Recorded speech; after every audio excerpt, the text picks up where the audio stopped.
Taisez-vous, taisez-vous. D'ailleurs, lorsque tu ne parles pas et tu es témoin de sa bonté, c'est toi qui es coupable. Vous tous qui me connaissez et qui ne parlez pas, vous êtes des coupables. Vous tous qui connaissez comment je marche avec Dieu, comment j'ai aimé mon épouse, comment je crains Dieu et je l'aime de tout mon cœur, mais vous ne parlez pas, c'est vous qui êtes des coupables. C'est vous les coupables. Ton enfant revient à la maison à 16h. Et puis on dit qu'il a tué quelqu'un à 18h. Toi, tu as la preuve que depuis 16h, il était là. Que vas-tu dire devant le juge? Je vais me taire, Dieu va combattre pour mon enfant. Tu vas prouver que ton enfant était à 16h. Mais quand il s'agit des hommes de Dieu, taisez-vous, taisez-vous. Mais si vous voulez qu'on se taise, vous parlez qu'on était déjà à la maison à 16h. Ce n'est pas de votre faute. Ça a toujours été enseigné comme ça. C'est le conseil qu'on lance à quiconque est calomnié, à quiconque est attaqué publiquement, parce qu'on n'a que ça. Mais on ne fonde pas une doctrine sur un verset.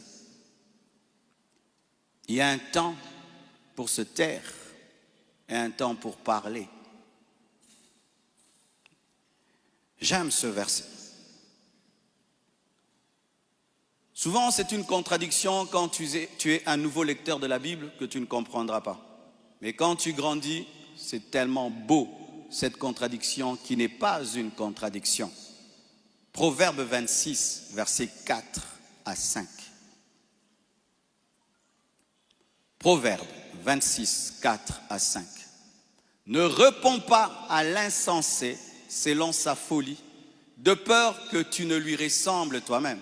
L'autre passage, réponds à l'insensé selon sa folie, afin qu'il ne se regarde pas comme sage.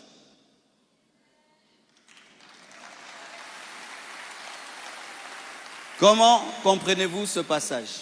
La plupart des temps, nous aimons le premier verset. Ne réponds pas à un insensé, tu vas ressembler à un insensé. Quand tu as des beaux habits, on ne se bat pas avec celui qui est ça. Quand tu es un fou, on ne se bat pas avec un fou. La Bible dit quoi? Il y a un temps pour ne pas répondre à un insensé de peur de lui ressembler. Mais il y a un temps pour répondre à l'insensé de peur qu'il pense qu'il est sage. Quand est-ce que tu accomplis ces deux versets? Selon la direction de Dieu. Il y a un temps, Dieu te dit, ne lui réponds pas, tu vas lui ressembler. Il y a un temps, Dieu dit, réponds-lui, il va croire qu'il est sage. Et moi aujourd'hui, c'est le deuxième verset. Je vais répondre à l'insensé de peur qu'il pense qu'il est sage. La Bible. La Bible. Et je ne change pas la doctrine. Non, j'ai toujours enseigné ça. Sinon, tous ces frères et sœurs qui sont des avocats pêchent parce qu'ils empêchent les gens de se taire. Vous qui êtes des avocats et qui dites aux gens, tais-toi, Dieu va combattre pour toi. Pourquoi maintenant vous combattez pour les innocents? Laissez aussi que Dieu combatte pour eux. Vous allez encore couper cette prédication pour dire que non, Marcellus est contre les avocats. Est-ce que moi je peux être contre les avocats? Moi j'ai des avocats. Frères et sœurs, nous connaissons Paul, n'est-ce pas? Il est le modèle de nous tous. Miracle, prodige, enseignant. Paul a écrit le 3/4 de la Bible. Paul, on mettait des habits sur son corps, on va avec, les gens sont guéris. Mais Paul, un jour, il a des problèmes, il est arrêté. Dans Acte 26, versets 1 à 29, il est arrêté. Voyons voir s'il s'est justifié ou il a dit que l'Éternel combattra pour lui, il ne va pas parler. Lisons. Agrippa dit à Paul, il t'est permis de parler pour ta défense. Donc il t'est permis de te justifier, n'est-ce pas? Il t'est permis de parler pour ta défense.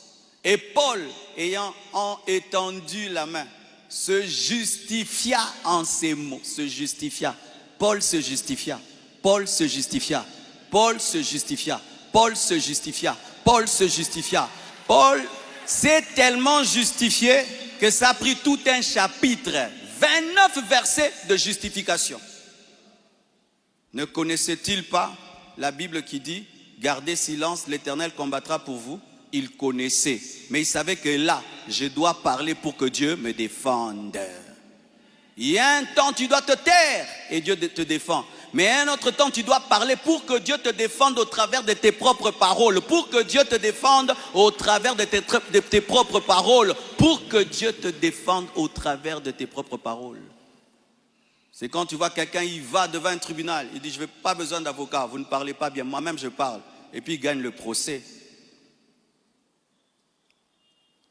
Et écoutez Paul. Il t'est permis de parler pour ta défense. Et Paul, ayant étendu la main, se justifia en ces termes.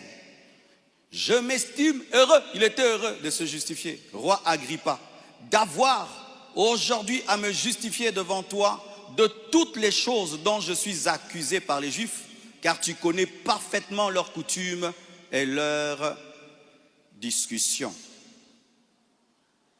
Il était heureux. Il a fait avec joie. Et tout ça, 1 à 29, ce n'est que la justification.